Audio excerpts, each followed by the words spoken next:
Le tribunal basé à La Haye, Pays-Bas, avait fixé, en décembre 2016, la date du 6 février comme délai pour que l'Ouganda et la RDC soumettent le résultat de leurs négociations sur la demande d'indemnisation de 10 milliards de dollars réclamée à l'Ouganda par la RDC. Le délai étant expiré, les deux parties doivent retourner devant la Cour internationale de justice, CIJ, pour se prononcer sur la somme de l'indemnisation.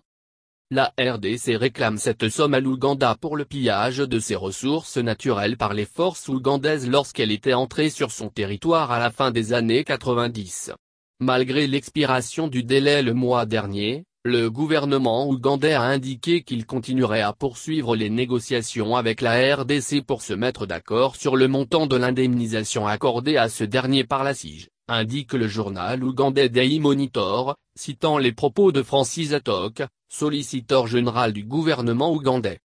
Ce dernier souhaitant parvenir à un compromis avec les autorités congolaises sur le montant réclamé. L'Ouganda conteste le montant de 10 milliards de dollars réclamé par la RDC, le jugeant exagéré et souhaite une révision à la baisse. Interrogé par Daily Monitor sur le calendrier à la lumière de la décision de justice imminente sur le différend, Francis Atok a déclaré « Les négociations ne sont pas si simples, sinon c'est quelque chose que tout le monde aurait aimé finir il y a longtemps. » Un différend qui traîne. La RD Congo a poursuivi l'Ouganda devant la CIJ en 1999 pour des actes d'agression armée qui, selon elle, violaient la Charte des Nations Unies et la Charte de l'Organisation de l'Unité africaine, devenue depuis lors l'Union africaine. L'Ouganda a été reconnu coupable en 2005 après que son équipe juridique a présenté au tribunal comme preuve de sa défense un rapport d'une commission d'enquête à Kampala présidée par le juge justice David Porté qui avait impliqué de hauts responsables du gouvernement.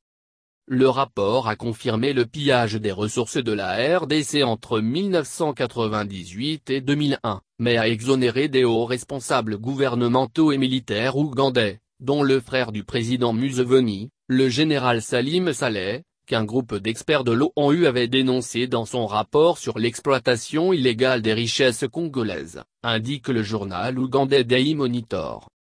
La CIJ a utilisé les preuves de la défense de l'Ouganda contenues dans le rapport du juge Porté pour confirmer le pillage des ressources de la RD Congo. L'Ouganda a été condamné en conséquence et la Cour avait demandé aux deux gouvernements de négocier un compromis sur le montant de la réparation, mais le processus traîne depuis lors.